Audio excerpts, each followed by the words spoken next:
Hoje tem a última reportagem da série MS 46 anos. Ao menos 17 milhões de animais vertebrados morreram em consequência direta das queimadas no Pantanal em 2020. O estudo realizado por 30 pesquisadores de órgãos públicos, de universidades e de organizações não governamentais mostram essa cicatriz aberta no coração sul-mato-grossense. Mas a vida se refez no Pantanal. A sabedoria dos ciclos naturais trouxe novas águas e mais consciência. William Franco mostra como o pantaneiro se prepara e protege o bioma dos incêndios.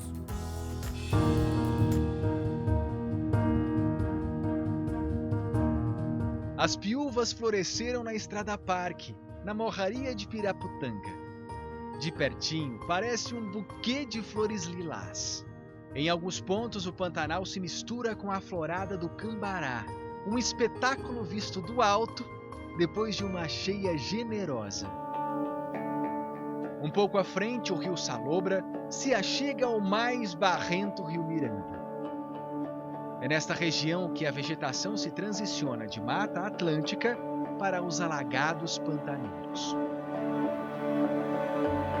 As garças encontraram alimentos fartos e o guató saiu tranquilo para a pescaria. Perto da morraria, veados, tucanos. Na paz, o seu Vicente ensina a língua dos guatós, indígenas pantaneiros. Muguaquá, muguaquá, pintado, jacaré, micó, água, mago. E bom dia, como você fala? Bom dia? Orre. Orre. Boa tarde. Boa tarde, bom dia, tudo. Tudo, é o cumprimento. Orre. Orre. Neste ano, a vazante do castelo voltou ao seu curso natural no Pantanal do Rio Negro. O peão toca sua boiada pelas pastagens verdes de capim nativo. O fotógrafo de natureza registrou este ano todas essas maravilhas. As imagens são inéditas.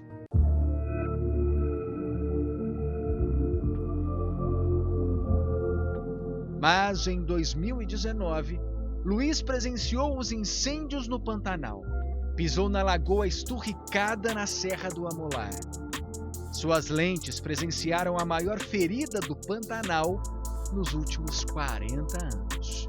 Eu tive a oportunidade de fazer um trabalho registrando os incêndios florestais que foi muito diferente da minha realidade, como que era mostrar as belezas. Foi muito impactante, mas foi essencial também. Entendeu? Justamente por isso, para mostrar esse equilíbrio. Tem o bonito, tem o bonito. Assim, foi uma devastação muito grande, dói no coração, entendeu? Então, o que aconteceu, aconteceu. O que a gente tem que fazer hoje é cuidar para não acontecer novamente. Então, buscar ferramentas, buscar mecanismo. Eu falo unir ciência, unir o povo pantaneiro, pessoal que está ali, que conhece, a gente fala de seca.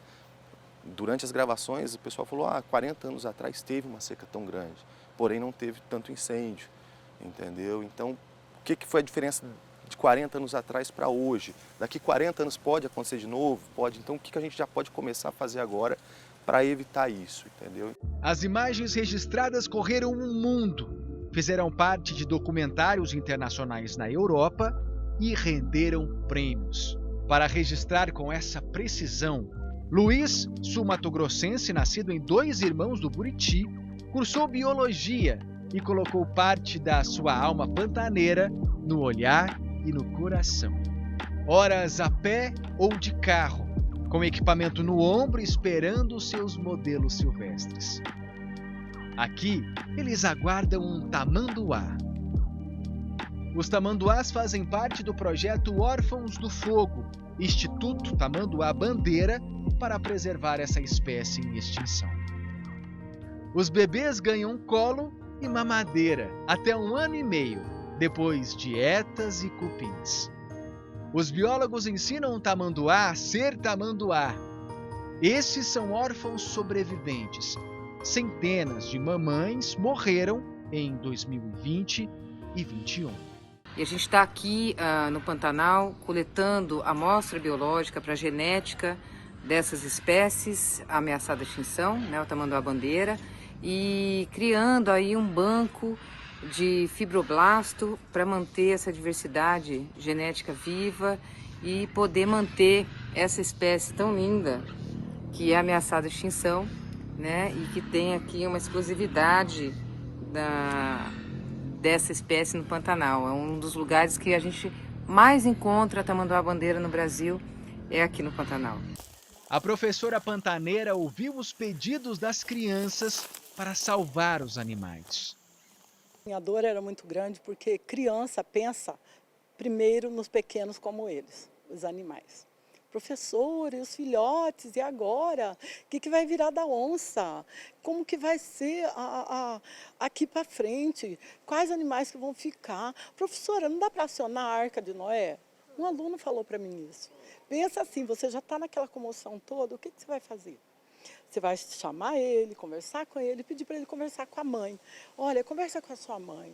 Fala que nós temos um monte de socorrista aí, para ela não entrar em pânico. Não adianta fugir para a cidade, porque o caminho que dá acesso à cidade, nesse momento, está pegando fogo.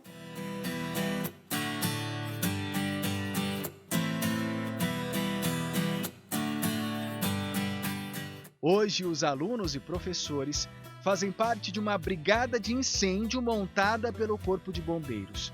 Pantaneiros criaram um corredor unindo 5 fazendas para proteger o Pantanal. São 400 mil hectares onde a fauna e a flora estão protegidos do fogo e da extinção, mantendo a pecuária sustentável. E ainda serão produtores eficientes de crédito de carbono.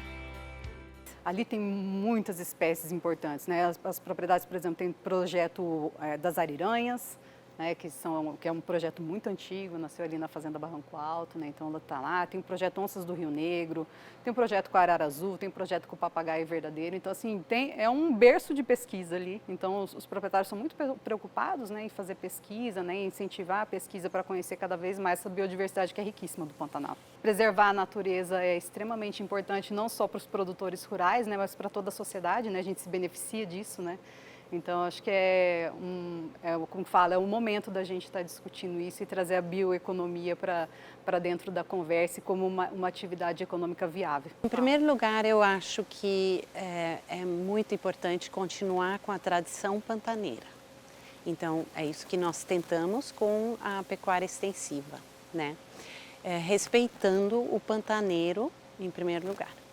Depois, nós começamos com turismo sustentável, que é um turismo de baixo impacto, ou de o mais baixo impacto possível. O verdadeiro pantaneiro, ele vive respeitando o fluxo das águas. Então, ele tem a pecuária extensiva, que também cuida um pouco dessa questão do fogo, né?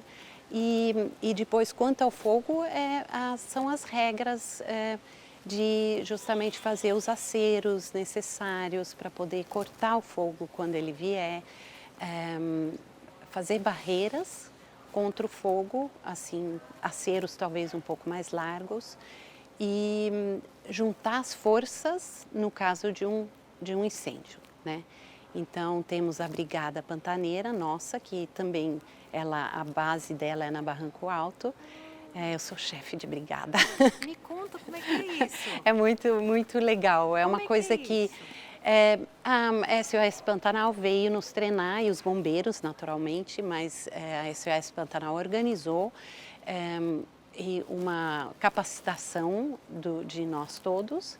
E foi muito bom, porque eu acho que já sempre combatíamos o fogo juntos, né, no caso de acontecer, mas agora estamos organizados. Uma pesquisa recente feita por cientistas do INPE, o Instituto Nacional de Pesquisas Espaciais, concluiu que no ano de 2020, as queimadas atingiram 30% de toda a área pantaneira, revelando que o estrago foi pior do que se imaginava.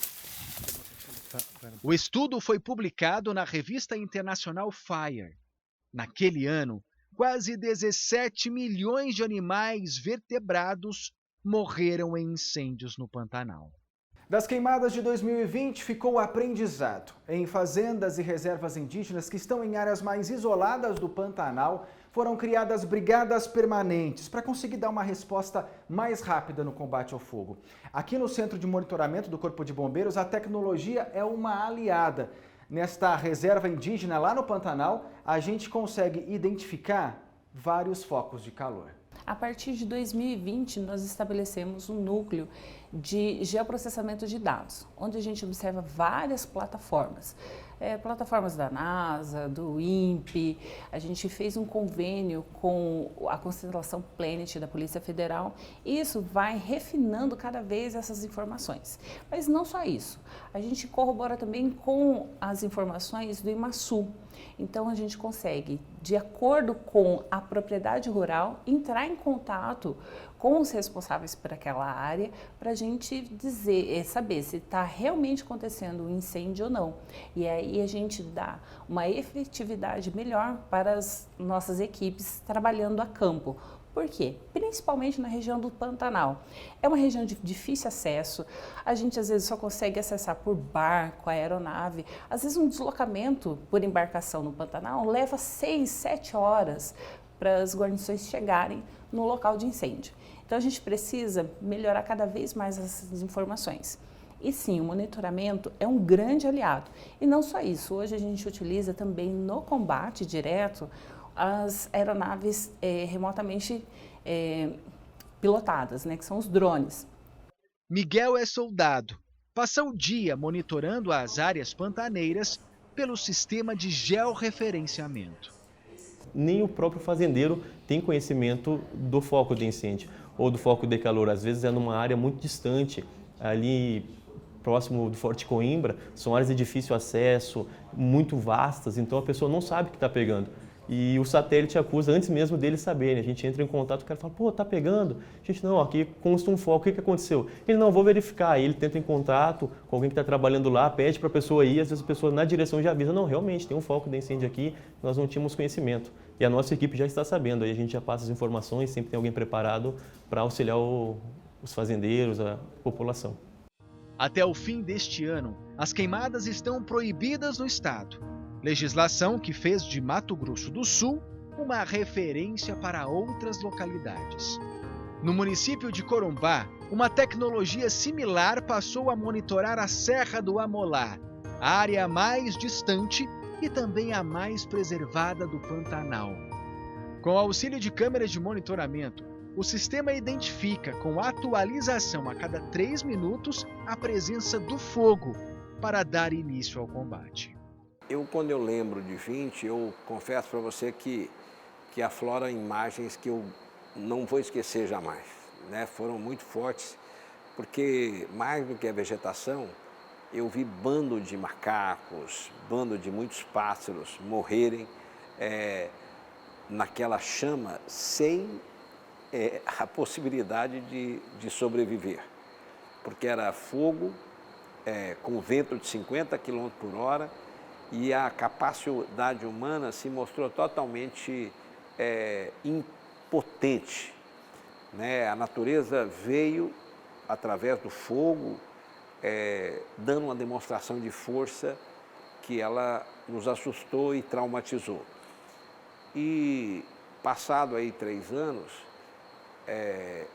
eu posso afirmar que algumas perdas são irreparáveis, né? Você ainda tem marcas, cicatrizes muito fortes ainda nessas regiões que foram nesses 4,5 milhões de hectares que queimaram. E ao mesmo tempo, a natureza nos traz por vários indicativos, né? As onças pintadas, que é o topo de cadeia, muitos pássaros estão voltando, né? Nos traz uma esperança, mas ela não pode mais uma vez nos acomodar. Então, há um processo de restauração associado à capacidade de resiliência e também ele vai precisar da mão humana para o plantio de mudas, para muitas ações, para minimamente recuperar algo que nós vamos aí provavelmente demorar 10, 20 anos para ver essa paisagem se recompor. Na mesma região pantaneira, brigadistas do Preve Fogo, ligado ao IBAMA, também concentram as ações no período mais seco do ano.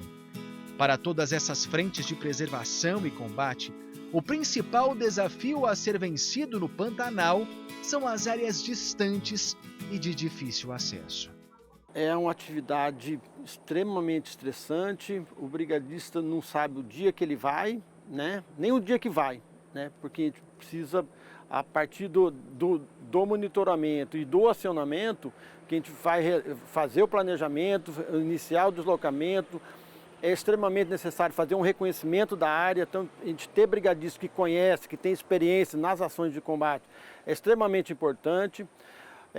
As nossas brigadas indígenas têm esse diferencial, né, porque o indígena ele tem um conhecimento territorial da sua área, né, já que ele nasceu e viveu naquela área ali, e tem o conhecimento tradicional do uso do fogo, que já faz parte da cultura do indígena. Então, é um brigadista que também tem bastante qualidade, e esse programa de brigadas indígenas é um sucesso no Brasil todo, né? A história do Pantanal e da ocupação, ela é marcada pela coragem, pela resistência, porque é um ambiente que ele não te oferece grandes confortos, né? Então, você tem altas temperaturas, a própria umidade na maior parte do tempo é baixa e a solidão, né?